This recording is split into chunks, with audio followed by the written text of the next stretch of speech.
हम देखेंगे 2023 का ज्योमेट्री का पेपर है, उसमें कौन सा ऑब्जेक्टिव पूछा है।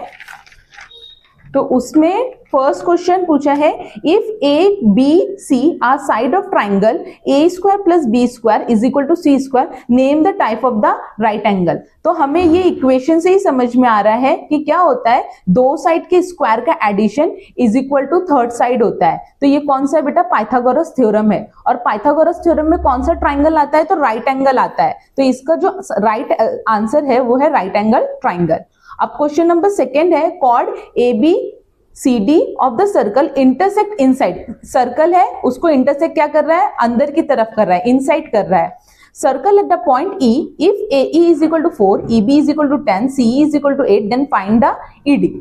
तो हमें पता है कि इंटरसेक्ट इनसाइड द सर्कल का जो फॉर्मूला है वो क्या है, A E into E B, A E into E B is equal to C E into C E into E D.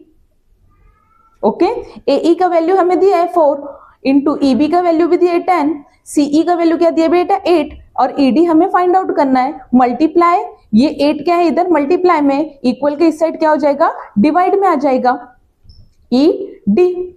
8 1 जा 4 1 जा 4, 4 2 जा 8, 2 1 जा 2, 2 5 जा 10, ई डी का वैल्यू क्या आ गया 5। तो आंसर विल बी 5।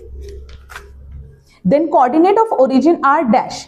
अब हमें पता है ओरिजिन का जो कोऑर्डिनेट होता है वो क्या होता है बेटा, एक होता है एक्स एक्सिस, एक होता है वाई एक्सिस। वो कहां से स्टार्ट होता है, ओरिजिन से, और ओरिजिन एक्स एक्सिस 0 और 0 होता है, यानी एक इसका क्या है आंसर है।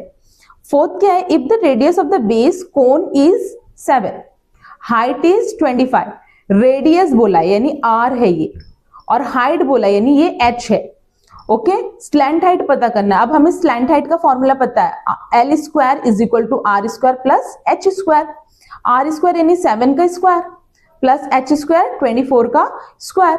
7 का स्क्वायर यानी बेटा कितना होता है 49, और 24 का स्क्वायर क्या होता है 576। ये दोनों का ऐड करेंगे तो कितना होता है 625। 625 किसका स्क्वायर है, 25 का। स्क्वायर स्क्वायर कट गया, एल इज इक्वल टू 25, तो क्या है आंसर 25। इतना डिटेल में करने की जरूरत नहीं होती, लेकिन आपको समझने के लिए मैंने इतना सब कुछ बताया है ताकि आपको अंडरस्टैंड हो कि how you solve the questions.